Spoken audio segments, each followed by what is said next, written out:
ಹರೇ ಶ್ರೀನಿವಾಸ. ನಾವು ಈಗ ತೀರ್ಥಹಳ್ಳಿಯಲ್ಲಿ ಇದ್ದೇವೆ. ಇಲ್ಲೇ ಶಂಖ ಆಕೃತಿಯಲ್ಲಿ ಇರುವಂತಹ ತೀರ್ಥ ನೋಡಿ, ಇದು ಶಂಖ ತೀರ್ಥ ಅಂತ ಕರೀತಾರೆ ಇದನ್ನು. ಇಲ್ಲಿ 2 ವೃಂದಾವನಗಳಿವೆ. ಉಡುಪಿ ಮಠದ ಸಂಪ್ರದಾಯದ 2 ಯತಿಗಳ ವೃಂದಾವನ ಇರುವಂಥ ಸ್ಥಳ ಇದು. ಇದು ತೀರ್ಥಹಳ್ಳಿಯಲ್ಲಿನೇ ಇರುವಂಥ ಒಬ್ಬರು ಯತಿಗಳ ವೃಂದಾವನ ಇರುವಂತಹ ಸ್ಥಳ ಇದು.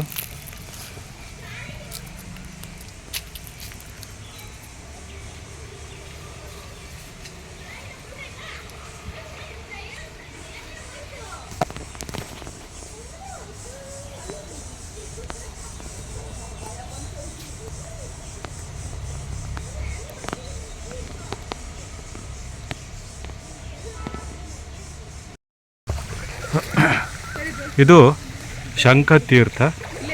ಇಲ್ಲೇ ಸ್ವಾಮೀಜಿಯವರು ಸ್ಥಾಪನೆ ಮಾಡಿದ ಸಂಧ್ಯಾ ಮಂಟಪ ಅಂತ 2 ಅದ್ಭುತ ಎಡಬಲದಲ್ಲಿ 2 ಮಂಟಪಗಳಿವೆ.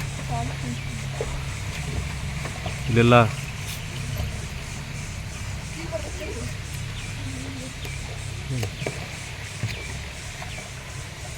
ಇದು ಶಂಖಾಕೃತಿಯಲ್ಲಿ ಹರಿದಿರುವಂಥ